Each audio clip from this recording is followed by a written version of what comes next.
গিয়ে নাচ টাচ করে, তা ওদের কষ্ট হচ্ছিল না? জিতেছি ওটা নাচবো না? তোমার বিছানায় তো নাচিনি আমরা গিয়ে, বাড়ির সামনে নেচে, দরকার ওটাও করবো। রাজনীতিতে কথার লড়াই তো রোজই চলে, কিন্তু 2026-এর নির্বাচনী পালাবদলের পর রাজ্যের পঞ্চায়েত মন্ত্রী দিলীপ ঘোষ প্রাক্তন মুখ্যমন্ত্রী মমতা বন্দ্যোপাধ্যায়কে নিয়ে যে ভাষায় আক্রমণ শানালেন তা এই মুহূর্তের সবচেয়ে বড় পলিটিক্যাল ডিবেট। কি এমন বললেন তিনি? আপনারা বিজেপি, আপনারা কালকে কেন মমতা বন্দ্যোপাধ্যায়ের বাড়ির সামনে সারাদিন ধরে ফাইজের গান চালিয়েছেন? কেন আপনারা উপাসনার পেছনে বসে থাকা নিরপেক্ষ একজন সাংবাদিক তার গায়ে ডিম ফাটিয়েছেন? এবং কেনই বা আপনারা বালিগঞ্জ ফাঁড়ি থেকে হাজরা মোড় পর্যন্ত মমতা বন্দ্যোপাধ্যায়ের মিছিলে বারবার বাধা সৃষ্টি করেছেন? আপনারা আমি তো দেখলাম কালকে মাননীয় একজনকে চরম মেরেছেন, মনে হচ্ছে পুরো তার কেটে গেছে, একটা কেটেছিল সব কেটে গেছে, কানেকশন উস্কুর পড়ে গেছে। যেন ক্ষমতায় থেকে চোখ দেখানো যায়, সবকিছু করা যায়, বিরোধী থেকে যদি আন্দোলন করতে হয় ধৈর্য লাগে, মানুষের কথা বলতে গেলে পেশেন্স লাগে, খালি ড্রামা করলে হয় না। একদিন ড্রামা করেছেন, যেখানে সেখানে বসে নাটক করেছেন।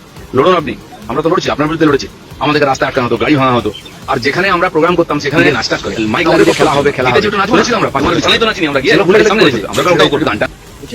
আজকে আবার আপনি বাধ্য করলেন আপনাকে নিয়ে ভিডিও করতে আর দুটো কথা বলার। রাস্তাটা আপনি তৈরি করে দিচ্ছেন দুটো কথা বলার, যে জনগণ আপনার সম্বন্ধে দুটো কটু কথা বলবে, সেই জন্য আপনি নিজে দায়ী। আপনার বিষয়ে আর কি বা বলবো? বুড়ো বয়স 60 বছরে বিয়ে করেছেন, সেটা আমি আগেই বলেছি। আর আজকে আপনি কতটা নোংরা কথা বলতে পারেন সেটারও সীমা পার করে যায়। 4 বছর বয়সে বিয়ে করেছেন, সেটা একদমই আপনার ব্যক্তিগত ব্যাপার, কিন্তু এটা তবুও হাস্যকর। তার সাথে সাথে আপনার চরিত্রটা আপনি তুলে ধরলেন সকলের সামনে। 71 বছর বয়সের সেই ভদ্র মহিলা প্রাক্তন মুখ্যমন্ত্রী, ওই লোকটার একটা ভুল ছিল।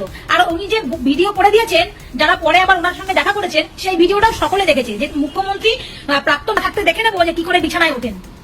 71খানা পশু, 71খানা মূর্খ, 71খানা পাগলা, এই মূল্যে তবে একটাই এইরকম এই পৃথিবীতে দিলীপ ঘোষের মতন একটা মানুষ তৈরি হয়। কারণ তিনি যে যে বক্তব্যটা রাখলেন, এই বক্তব্যটা দিলীপ ঘোষের শিক্ষার অভাব আছে, ভালো মানুষত্বের অভাব আছে এবং ভালো সমাজের অভাব আছে। তাই দিলীপ ঘোষের মুখ থেকে এই রকম ভাষা, একজন মন্ত্রীর মুখ থেকে এরকম ভাষা আমাদের সম্প্রতি বারুইপুরের নাবালিকা নির্যাতনের ঘটনায় রাজপথে নেমে ক্যান্ডেল নাইট ম্যাচ করেন মমতা বন্দ্যোপাধ্যায়, আর তা নিয়েই তীব্র কটাক্ষ ছুড়ে দেন দিলীপ ঘোষ। তিনি সাফ বলেন, গোটা শাসনকালে রাজ্যে হাজার হাজার ধর্ষণ খুন হলো, তখন রাস্তায় দেখা যায়নি, আর এখন বিরোধী আসনে বসে রাজনীতি আর ড্রামা করছেন। বিতর্ক এখানেই থামেনি। মমতা বন্দ্যোপাধ্যায়ের মিছিল ও আন্দোলনকে নিশানা করতে গিয়ে দিলীপ ঘোষ অত্যন্ত আক্রমণাত্মক ভাষায় বললেন, তোমার বাড়ির বিছানায় গিয়ে তো নাচিনি, প্রয়োজনে সেটাও করব। এখানেই শেষ নয়, প্রাক্তন মুখ্যমন্ত্রীকে তিনি জনসমক্ষে তার কাটা এবং হতাশ বলেও আখ্যা দেন। তৃণমূলের অন্তরে বর্তমান সংকট এবং দলের ভাঙন নিয়ে দিলীপ ঘোষের দাবি, কালীঘাট নাকি আগেই ফাঁকা হয়ে গেছে, আর সেই চরম হতাশা থেকেই নিজের দলের লোককেই চড় মারছেন মমতা বন্দ্যোপাধ্যায়। তবে রাজনৈতিক মহলের একাংশ দিলীপ ঘোষের এই ভাষায় তীব্র সমালোচনা করছেন।